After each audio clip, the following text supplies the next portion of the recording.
Buenas, ¿qué tal? Estamos de vuelta. Saludos, moradores del refugio. Nos encontramos viajando entre nuevos misterios, desapariciones, abducciones y todo tipo de eventos extraños, recorriendo la montaña en busca de nuevos retos. Eso sí, siempre acompañados de Alma Minguez, Daniel Cordero y el que os habla, Víctor Vera. Hoy nos ha fallado Jaime, para no variar. Lo tenemos de juerga otra vez. Así que nada, pues tras saludar como es debido y presentarnos ante lo fantástico, nos adentraremos en el campamento base y encenderemos nuestra hoguera. Y como es habitual, nos sentaremos y hablaremos mientras llenamos nuestros estómagos. En el episodio de hoy hablaremos de nuestra serie de grandes misterios, el Everest. Bien, el Monte Everest es la montaña más alta de la superficie del planeta Tierra. Luego cuando lleguemos a otros planetas ya veremos.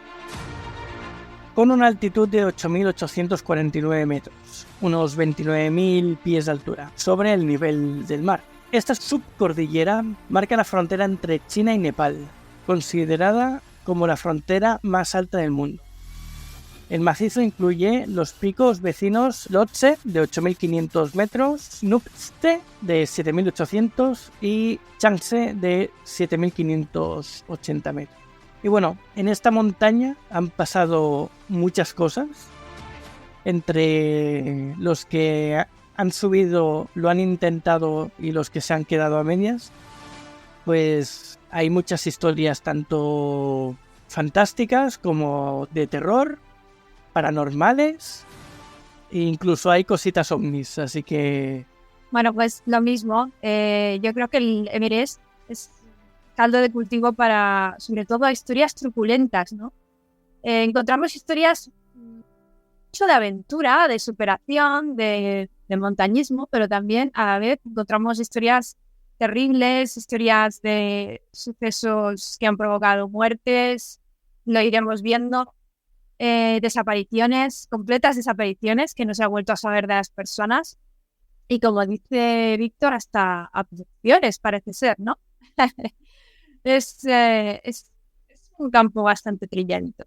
Yo creo que nos lo vamos a pasar bien. Sí. Al final, pues eso, todos los aventureros que son allí y todas las personas que intentan hacer la subida, pues a los que no lo consiguen y no vuelven, otros que desaparecen, otros que se han encontrado mucho tiempo después. Los que no aparecen podrían ser abducciones, otros Hay mucho misterio y muchas cosas que podemos sacar de todas las aventuras que han surgido a través de escalar el Everest. Es que han subido o se ha alcanzado la cima, por lo que dicen, unas 6.000 veces. Y de estas 6.000 han sido 4.000 alpinistas los que lo han conseguido. Así que muchos lo han hecho más de una vez. De estos 4.000 alpinistas que han subido, han muerto por lo menos 322 personas, intentando llegar a la cima desde principios del siglo XX, según los datos del Himalaya Database. Y actualmente hay cerca de 200 cadáveres en el Monte Everest, y 150 de ellos nunca se han encontrado. Y los accesos a la cima están plagados de cadáveres también. Esto es algo muy curioso porque, claro, allí la gente se muere y es muy difícil sacarlos de allí. Porque, por ejemplo, hay fotos, hay imágenes de helicópteros que se han estrellado intentando subir a hacer labores varias de rescate o de eso, de limpieza de cadáveres o de lo que sea. Y se estrellan. Es bastante complicado sacar a los cuerpos de allí. Y a los otros alpinistas que van, que dices, bueno, pues entre unos cuantos pueden subir y bajarse por lo menos uno, ¿no? En cada viaje. Pues parece que no, porque en la mayoría de las veces las condiciones que hay allí son bastante malas. Y llevarse a un cuerpo, pues lo que provoca o lo que puede llegar a provocar es que los que lo están portando mueran también. Ya es bastante difícil subir la montaña sin más, como para encima cargar con unos 150 kilos de otra persona congelada. Vamos, que es bastante complicado pues soportar esa carga sin más medios, ¿no? Y llegó 150 kilos porque las personas al congelarse pues ganan bastante más peso. Aunque luego vemos que en imágenes que están casi los huesos. Y dices, ¿cómo puede ser que casi los huesos pesen tanto? Pues parece que sí. Sí es. Y bueno, yo creo que para empezar un poquito el programa con buen pie, deberíamos hablar un poco de lo que es la montaña en sí, ¿no? Para ponernos en contexto. Todos conocemos lo que es el Everest, ¿vale? Es la montaña más alta de la Tierra, como ha dicho Víctor. Tengamos en cuenta que, por ejemplo, de la Tierra es esta, pero en otros planetas hay montañas mucho más altas. Si nos referimos, por ejemplo, a Marte, encontramos que el Monte Olimpo en Marte tiene 23 kilómetros de altura. 23, estamos hablando de 23.000 metros de altura. Aunque está en una depresión que tiene unos 2.000 metros, aún la supera 21.000 metros. Imaginaos la diferencia. El Everest tiene exactamente 8.849 metros de altitud, ¿vale? Varía, porque hay controversia en qué altura es más correcta, dependiendo de si se mide lo que es la roca o la nieve, que ya sabéis que eso está nieves perpetuas y siempre está nevado, tiene como 4 metros de nieve, ¿no? Entonces ahí está un poco la controversia, pero oficialmente se determina esta altitud, que es 8.849 metros. Bien, el campo base está alrededor de los 5.000 metros, creo que estaba, y es donde los equipos se juntan para aclimatarse antes de iniciar lo que es la ascensión más ardua. Sería a partir de ahí. Después hay 4 campos que son del 1 al 4, ¿vale? El 1, 2, 3, 4. El último es el más cercano a la cima, que está cerca del Collado Sur y del Escalón de Hillary, que son los 2 últimos promontorios que te conducen hacia lo que es la cima del Everest y lo que todos los montañeros buscan, coronar, ¿vale? Y tenemos que tener en cuenta que a partir de los 8.000 metros es imposible para el cuerpo humano aclimatarse a esa altitud. No se puede. O sea, los montañeros se aclimatan a estar a grandes altitudes. El cuerpo humano puede incluso aclimatarse si pasa unos 48 días, incluso a altitudes de hasta 6.000 metros o por ahí, ¿vale? A esas altitudes todavía te puedes aclimatar y llevar una vida normal hasta cierto sentido si te acostumbras. Pero ya pasadas esas altitudes ya empieza a ser muy difícil y a partir de los 8.000 es prácticamente imposible. A partir de ese momento el cuerpo empieza literalmente a morirse. ¿Por qué? Porque a partir de esa altitud, digamos que la montaña ya está en la estratosfera. Pasa a la troposfera y pasa a la estratosfera. Estamos en otra capa ya de atmosférica. ¿Dónde se enrarece el aire? El aire enrarecido en esa altitud estamos hablando de que está a un tercio de lo que respiraríamos a nivel del mar. O sea, nosotros estamos más o menos respirando normal, pues ahí tendríamos 2 veces menos de aire que respirar, ¿vale? Entonces es muy difícil para el cuerpo humano soportar eso. En el momento en el que estás en esas, aparte de la presión atmosférica, en esas condiciones, tu cuerpo ya no puede. Entonces, por eso la mayoría de los montañeros suben con oxígeno, porque en el momento en el que subes ya a esas altitudes, dejamos a un lado la climatología y el frío extremo que tienen, pero simplemente por el tema del oxígeno empiezan a tener enfermedades, ¿vale? Por ejemplo, el corazón empieza a latir muy fuerte, empiezas a tener daños neurológicos, puedes desarrollar enfermedades tipo demencia, para que os hagáis una idea. Y entonces, en esas condiciones tan extremas, si no puedes pensar correctamente, es cuando te sobrevienen todos los problemas que sobrevienen a los alpinistas que llegan a esas altitudes. Entonces, ¿qué pasa? Que justo antes de llegar a la cima, hay una parte que se conoce como, la zona de la muerte y también el Valle del Arco Iris. No sé si lo habréis escuchado. El Valle del Arco Iris es una zona que hay previa a la cima, que está literalmente, dices, qué nombre tan bonito, ¿no? Cuando sabes el significado no parece tan bonito. Recibe ese nombre por todos los colores que tienen los anoraks, las ropas, las mochilas de los alpinistas que han muerto en esa zona y que coronan todo ese paso, ¿vale? Entonces, tú los ves ahí de todas las colorines y por eso se llama el Valle del Arco Iris y piensas, oh, qué bonito, Valle del Arco Iris. No, el Valle del Arco Iris es un peligro mortal lleno de cadáveres. Es que es bastante sorprendente. Y como os decía, pues el asunto es ese, ¿no? Los montañeros se aclimatan durante varios meses a la altitud de... Ya hablamos del Nepal, ¿vale?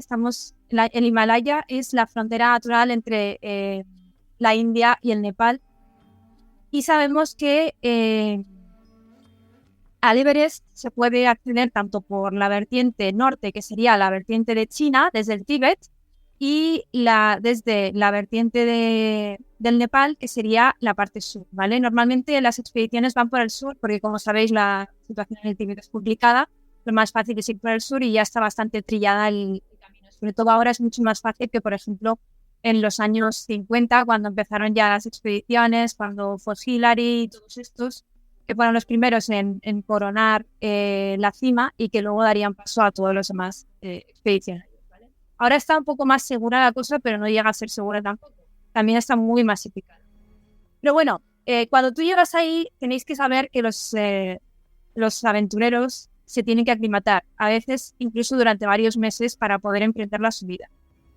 Y pasan, de hecho, semanas desde lo que es el campamento base hasta llegar a la cima. Cuando llegan ya al campamento 4, tienen que tenerlo todo súper hilado, porque para remontar el último repecho, que son apenas 2 kilómetros, que dices 2 kilómetros, me lo hago un rato, ¿no? Pues para pasar esos 2 kilómetros necesitan igual 20 horas.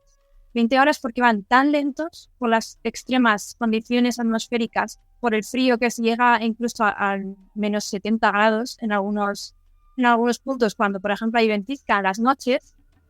Y para subir tienen que coger siempre, aparte de unos meses en el año súper concretos, que suelen ser de abril a finales de mayo, que es cuando las condiciones atmosféricas son un poco más manejables, y dentro de esas condiciones tiene que ser a unas horas concretas porque no puedes ir a otra hora. O sea, tienes que salir a las 6 de la mañana del campamento 4 para llegar a la cima y no pasarte nunca de la 1 de la tarde, porque si te pasas de la 1 de la tarde, eso ya quiere decir que vas a bajar muy tarde, te va a pillar la noche y no vas a poder volver, porque por la noche y demás el frío se echa a saco y las ventiscas suelen azotar, amén de las avalanchas que continuamente se producen. Y bueno, esto un poco como escenario así un poco general de lo que es el Everest en cuanto al acceso que tenemos nosotros como montañeros, expedicionarios y demás, los que van. Que por cierto, no es nada fácil ni desde el punto de vista físico ni desde el punto de vista monetario. Sabemos que quienes van al Everest suelen pagar del orden de $60,000 a $100,000 para poder ir entre permisos, sherpas, guías, etc. Entonces es algo que de verdad se tiene que llevar en el corazón para hacer, porque además expones tu vida al peligro. Bueno, al final es un poco lo que habéis dicho. Aparte de que es caro, tienes que estar bien preparado, tienes que tener un entrenamiento. Hay gente que ha ido sin tenerlo y que no son alpinistas, sino son escaladores, van por la mera aventura y realmente sufren bastante más que los que ya van preparados, porque es lo que te has dicho, a cierta altura ya tienen que ir hasta con bombonas de oxígeno.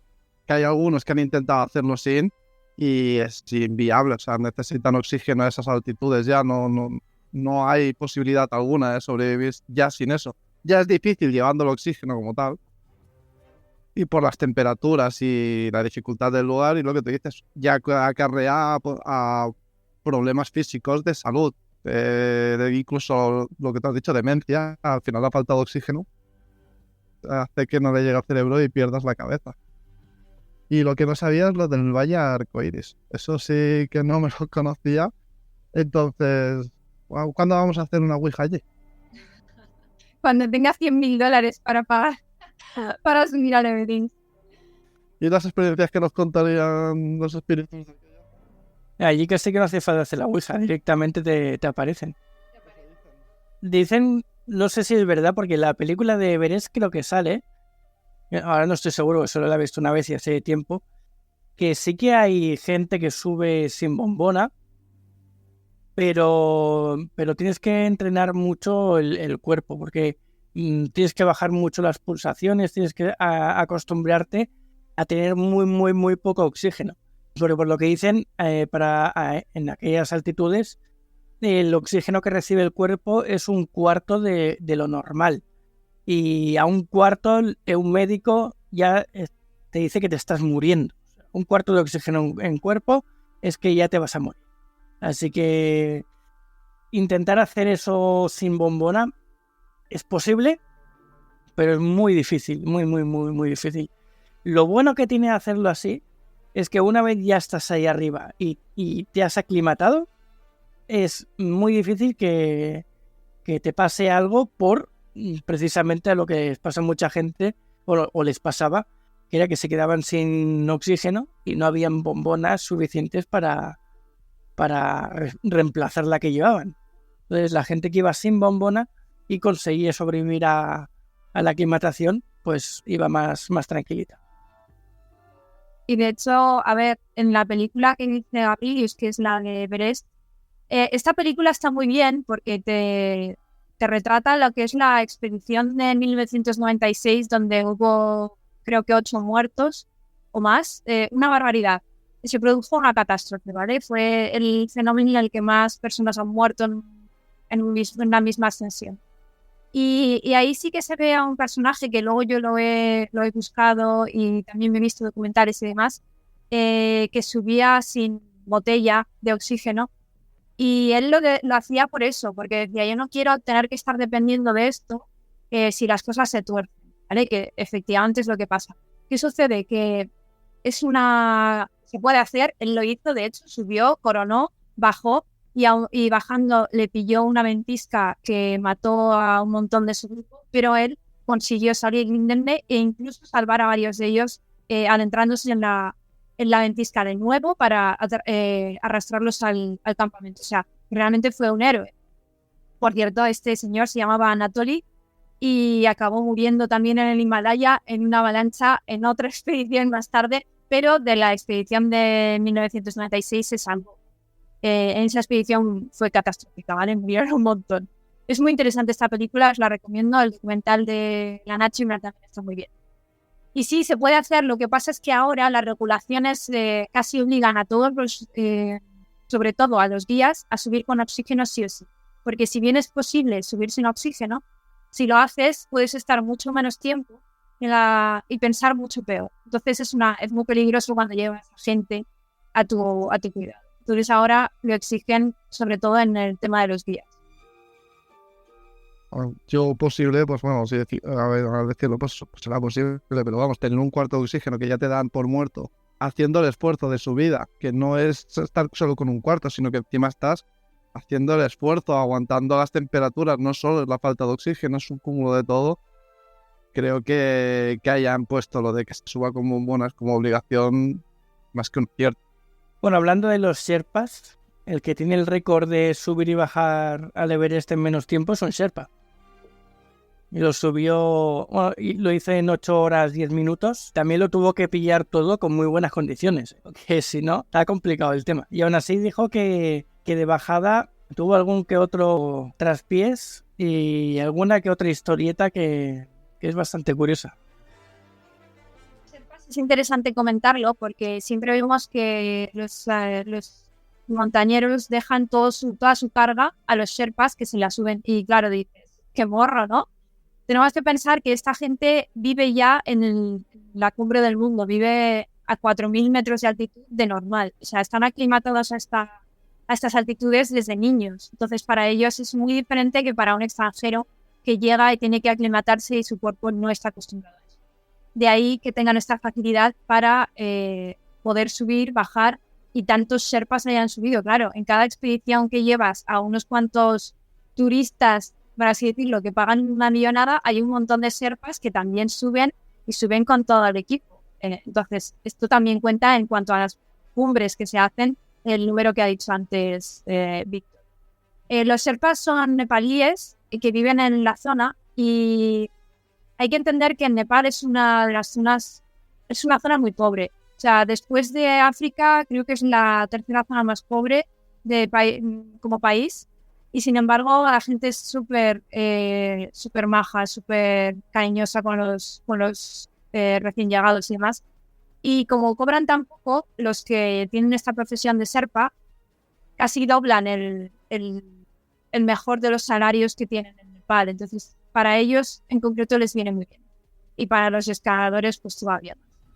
Nada, quería hacer este pequeño inciso. O sea que los Sherpas de allí, el oficio que está más bien pagado es el de guía de... Guía no, Sherpa. Sherpa, que es el que te lleva las cosas. Los guías suelen ser occidentales también, u orientales japoneses, que guían a los demás. Normalmente son montañeros expertos que han hecho cumbres, las 14 cumbres del mundo y cosas así, ¿sabes? La gente confía en ese tipo de personas porque ya han hecho muchas cumbres. Y eso. Claro, lo que tiene el Everest también hay que tener en cuenta que muchos montañeros vienen de otros picos que ya han coronado, por ejemplo, no llega a 8.000, pero un poquito menos, y se piensan que el Everest es igual, pero no es lo mismo, porque una diferencia de apenas 600, 1.000 metros para el cuerpo humano a esas altitudes es crucial, o sea, es devastadora. Entonces muchos de los montañeros van pensando, pues mira, si ya he estado casi en 8.000, en 8.800 es un poquito más, que más da, pero esa diferencia es brutal. Entonces, de ahí la dificultad.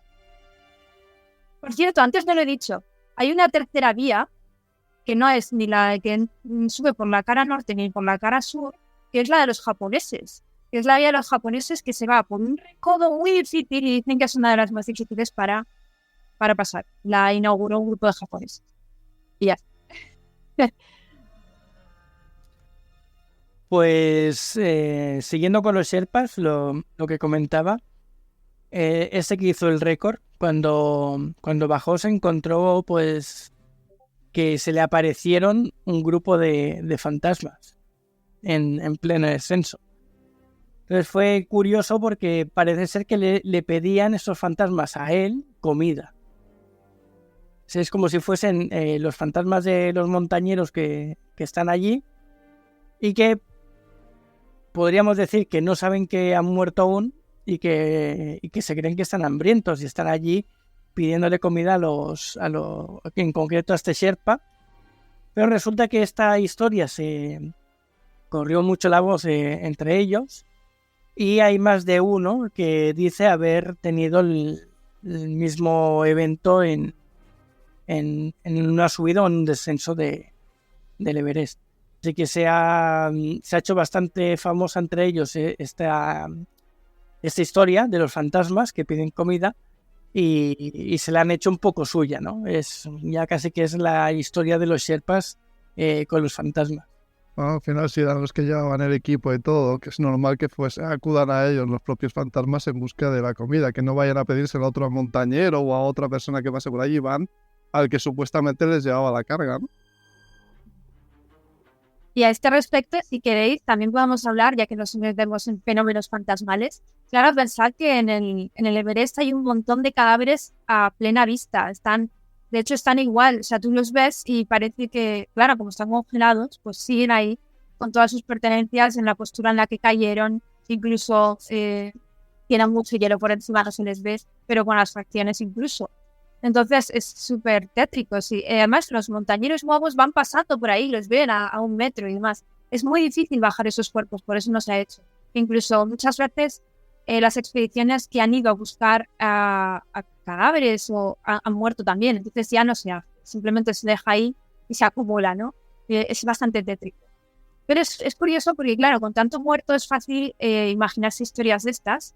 Pero también a mí hay una cosa que me llama mucho la atención y es el fenómeno del tercer hombre. ¿Lo conocéis?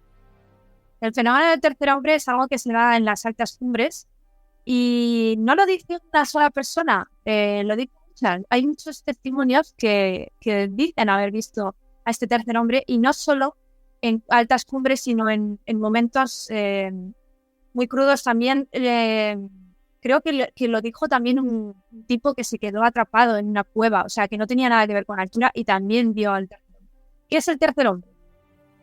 O el segundo hombre, depende de quién, de si sois 2 o 3, ¿vale? Es un montañero fantasmal.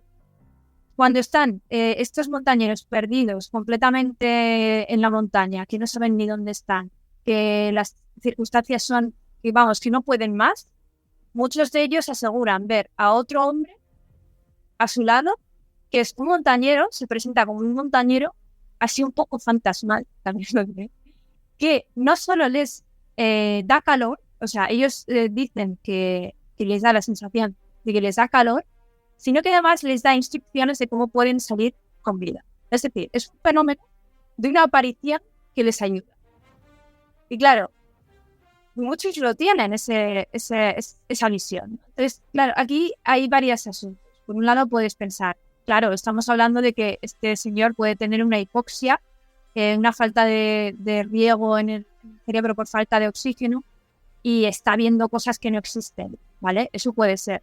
Pero qué curioso que todos vean lo mismo y que se le presente siempre ese segundo hombre, ese tercer hombre con esas características. Que les dé calor y tal sí que puede ser un poco ya, pues eso, que están perdiendo la cabeza y que no son conscientes de la realidad, pero que les dé instrucciones de cómo salir de allí y que hayan podido salir para poder contar esta historia, con lo cual es que realmente han salido siguiendo o no las instrucciones que les han dado. Da que pensar, es como si hubiese un ángel de la guarda ahí arriba que intenta ayudar a los montañeros, como un espíritu guardián que intenta salvar al máximo posible de aventureros que quieran subir hasta allá arriba y estén perdidos. Que además hay una de las historias documentadas que es bastante reveladora, porque ya no solo es que lo vean así igual de forma fantasmal y demás, es que hay una que son 2 y uno de ellos no lo ve, pero se da cuenta de que el otro sí, en el momento en el que ese otro saca una regaliz de su bolsillo, la parte por la mitad y se la da al supuesto fantasma. Claro, la regaliz cae a la nieve, pero el que está viéndolo supuestamente no se da cuenta de que eso que tiene delante no es una persona. Pero se entiende que él sí que lo está viendo, como si fuese un montañero real que ha aparecido y les está ayudando y ya está. En cambio el otro no está viendo nada, está flipando ahí como el otro está hablando y reaccionando con el fantasma que él no ve. Entonces hay bastantes cosillas ahí que son chulas, ¿no? A mí me parece una historia muy, muy chula, muy bonita. Independientemente de la causa que tenga, a ver, si te pones a analizarlo desde un punto de vista neurológico, puede ser un intento de tu cerebro de buscar una ayuda allí donde sea y materializar un espejismo que te ayude, pero seas tú mismo el que te está ayudando, ¿vale? Eso puede ser. Pero que les pase a todos los que han documentado que justo sea un montañero como ellos, el que les hable, porque podría ser cualquier cosa, podría ser tu madre, podría ser, pero justo es eso. Entonces me parece un fenómeno súper, súper curioso. Es que es lo que te dices, al final podría ser alguien en quien confíes mucho, que se te aparezca guiándote a alguien al que si te dice tienes que ir por aquí y tú ciegamente irías porque confías en esa persona, pero un completo desconocido y que siempre sea montañero y que todos cuenten la misma historia, pues sí que es verdad que es extraño, porque al final lo que tú dices, puede ser que por el mero hecho de que estás perdido, tu cabeza se está yendo y busques ayuda, pues hasta podría ser tu propio reflejo el que te esté guiando, pero no, siempre es un montañero. Sí, hablando de gente que muere ahí, hay una media de que cada año mueren entre 5 y 10 personas ahí arriba. O sea que son muchísimas.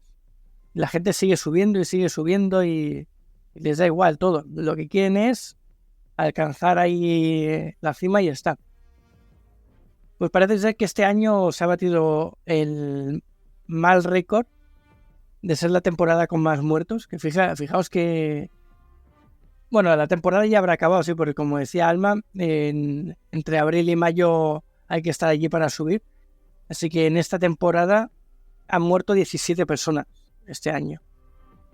Para que veáis que entre 5 y 10 a 17 es casi el doble, o incluso el cuádruple, depende de cómo lo cuentes, de la cantidad de gente que va ahí arriba.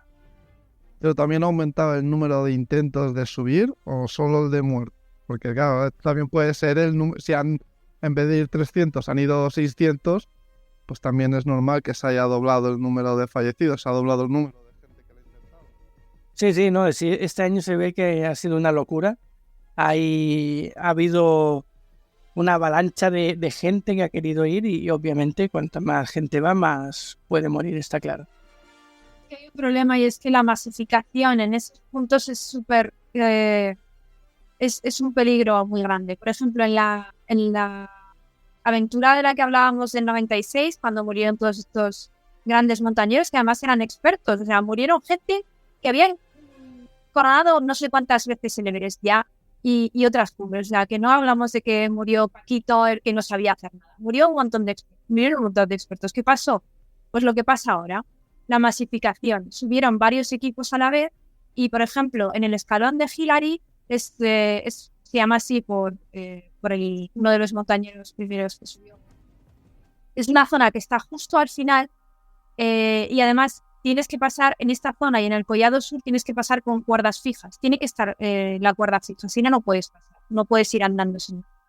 Entonces, ¿qué pasa? Hay que armar las cuerdas y el paso es tan pequeño que hay que pasar uno por uno en fila y con cuidado porque te puedes ir, ¿vale? Para abajo y te vas en un segundo y te matas. Es que muchos se matan así, simplemente una caída, un traspiés.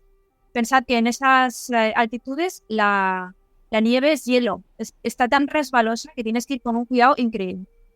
Entonces, ¿la masificación qué pasa? Pues en lo que se ve en esta película o en este documental, que un paso que tendrías que hacer en 1 hora o 2 horas, igual se te alarga 5 horas porque tienes que estar esperando a que pasen unos y otros.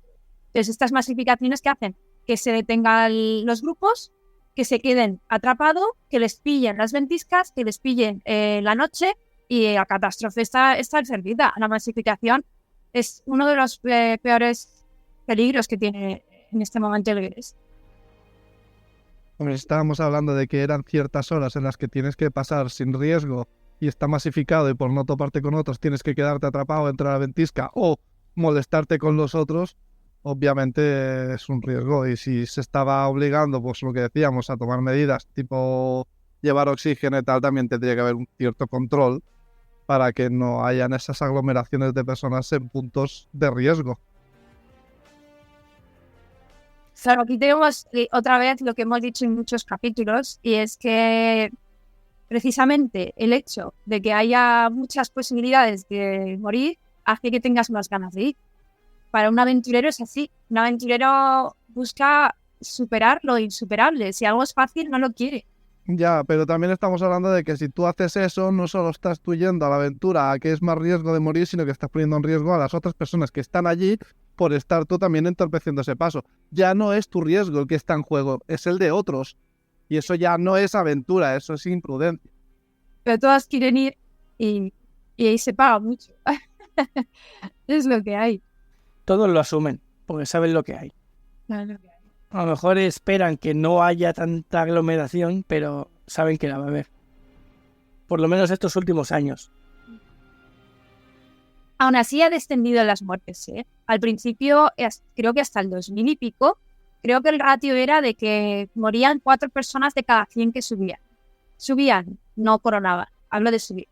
4 de cada 100 morían. Y luego se bajó bastante el ratio a 1,3 de cada 100. O sea, que bajó. Igual esta temporada ha sido especialmente, pues eso, igual no sé qué ha pasado, pero me imagino que alguna avalancha, que es lo que suele pasar, o condiciones atmosféricas que de repente te vienen y no sabes por dónde te vienen.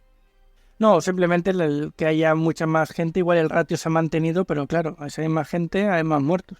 También. Sí, que también es lo que hay. De lo que estamos hablando ahora, en la mayoría de las muertes han sido por el mal de altura, que es lo que hablabas tú al principio.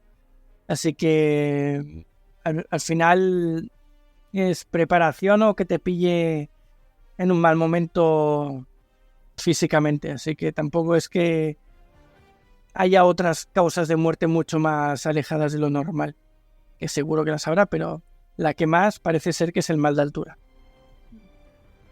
Sí, por eso, porque el cuerpo se degrada, empieza a degradarse. Y te pueden dar muchas cosas aleatorias. O sea, incluso a montañeros experimentados les han dado enfermedades que solo se dan 1 de cada 1000, que son como, por ejemplo, el edema cerebral. El edema cerebral es que se te hincha en la zona del cerebro y ya directamente pues es un horror. Y eso te imposibilita completamente. Entonces, pasa 1 vez de cada 1000, pero te puede pasar a ti espontáneamente. Y ese tío era un súper fuera de serie. Era un montañero de la leche. Así que... Y lo que hablábamos de la masificación, que se dice que pueden pasar hasta 3 horas de cola en el último tramo ese para simplemente llegar a la punta. Sí. Claro, 3 horas ahí, claro, si las 3 horas te las pasas con buen tiempo, bien, pero es eso, como te pille una ventisca o tormenta o lo que sea, ya estás, o sea, ahí te has quedado. Y qué buen tiempo ahí, hablamos de que buen tiempo sería 20 bajo cero o menos, o sea, ese es el buen tiempo. Y ya no por frío, que haga sol, quiero decir. Que no haya viento, nubes, niebla y demás, que no ves un carajo además. Pero bueno. Sí, vamos, que dentro de lo que serían las malas circunstancias climatológicas de esa zona, que haya menos riesgo. Eso es. Una de las características también que me gustaría apuntar es que lo más peligroso o lo más desafiante que tiene subir al Everest es que o subes tú o estás muerto. Es decir, es muy difícil hacer rescates, es muy difícil acarrear a alguien. Si te caes, por ejemplo, tú haces un tobillo, estás muy jodido. O sea, o vienen un montón y te sacan entre un montón ellos mismos renunciando a su propia ascensión, porque no van a venir otros, estarán los montañeros que hay por ahí. ¿Qué ha pasado? Ha pasado de gente que ha renunciado a su propio sueño de subir al Everest para ayudar a una persona que estaba literalmente muriéndose, que si no la sacaban de ahí se moría, ¿vale? Y eligieron sacarlo. También ha pasado lo contrario. Por ejemplo, hay un caso de un montañero que subió el solo y no tenía equipo. Y normalmente ahí vas con equipos. Entonces, todo el mundo asumía que tenía su equipo. Y el hombre le pasó algo de esto que estamos contando, pues un mal de altura, se puso enfermo, se quedó sentado. Claro, la gente iba pasando delante de él, para arriba, para abajo, todos lo veían que estaba mal, que estaba enfermo, que estaba tal, pero todos asumían que tenía su equipo y que ya lo ayudaría a su equipo. ¿Qué pasó? Que un mogollón de aventureros pasaron delante, nadie lo ayudó, y cuando ya se dio la alarma de que ese señor no iba a bajar, oye, ¿qué está pasando? Que yo he visto a ese señor, no enseñó ningún equipo, bla, bla, los sherpas subieron, ya era tarde y se murió. Y claro, o sea, cositas así. O sea, en el Everest, a esas alturas, si no te puedes mantener tú mismo, estás muerto. Y ya está. Y esa es la dificultad. O sea, tienes que ser lo bastante fuerte y tu cuerpo ser lo bastante fuerte como para salir de ahí tú mismo. No puedes fallar. Y te pueden ayudar si tienes cierta posibilidad de movilidad propia, de que no tengan que cargar peso muerto literal, porque lo que comentabais al principio, cadáveres han intentado rescatarlos y por intentarlo muchos han perecido y otros que han conseguido bajar un tramo de cadáver y al final han tenido que renunciar a hacerlo pues porque no podían ya más, o sea, no pueden bajar un peso literalmente muerto desde ahí arriba.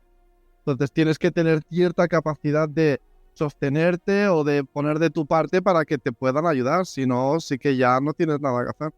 Claro, de cadáveres y de incluso gente herida, que está muy mal herida, pero que no puede moverse, como tú dices, está a peso muerto. Entonces, aunque tú ves a la persona que está moribunda, no la puedes sacar de ahí, porque si tú mismo te mueres, te quedas. De hecho, hay, por ejemplo, en la película de Everest, otra vez vuelvo a ella porque está muy bien, es muy fiel a la verdad, salía uno de los montañeros que vuelve a ayudar a uno de los líderes de la expedición que se queda arriba con botellas y cuando llega se muere con él. O sea, por ir a ayudarle, él ya había bajado, por ir a ayudarle también perece.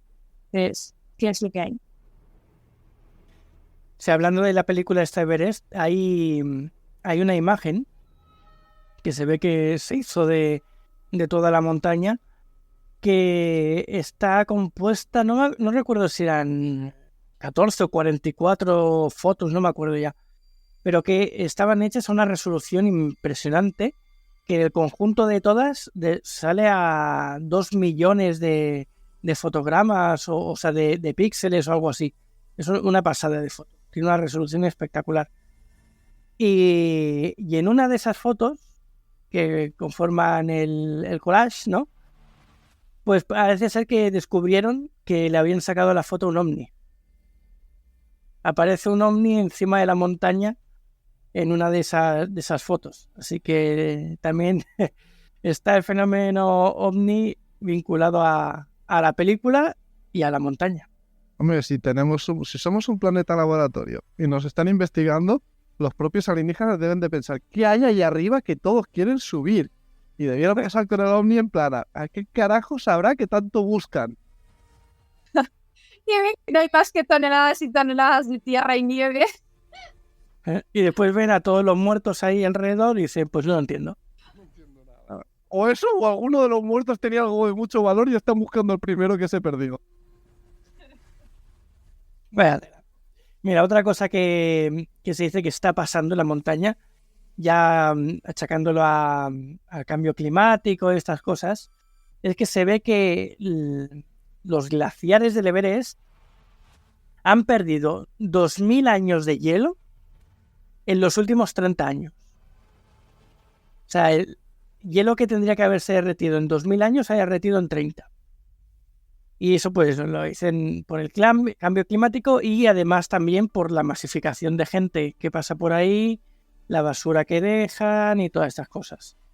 Bueno, también, creo que eran los de la Universidad de Exeter en el Reino Unido, hicieron un estudio en el que se demostraba que lo que es el campo con hierba, con matorral, con flores y demás, que debería estar mucho más abajo, había subido hasta unas distancias que no correspondían con la zona. O sea, eso también otra manifestación de este deshielo que se está produciendo, de este cambio climático.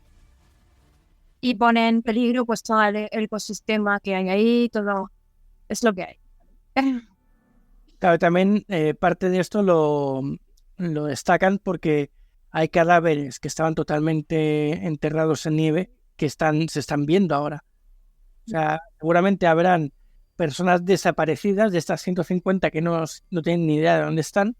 Seguramente ahora empiecen a encontrar a algunos de ellos. Claro. Eso, bueno. Y tras tanta charla y llenarnos el estómago delicioso de comida y bebida, abandonaremos la hoguera en busca de alguna otra aventura. Pero no antes de deciros algunas de nuestras redes sociales para contactarnos. Aquellos que nos escucháis en diferido, podéis venir al directo de cada semana, el viernes a las 7 horas española. El canal de Twitch es saga-galdin, donde grabamos el episodio y además tenéis el chat para que nos comentéis cositas durante el directo. Luego tenéis el servidor de Discord, el link lo tenéis en el chat del directo. El Instagram de Alma y el TikTok es @alma_mínguez. El de Jaime es @jbarongrau con B. Tanto a Daniel como a mí nos podéis encontrar en cualquier red social como @sagagaldin.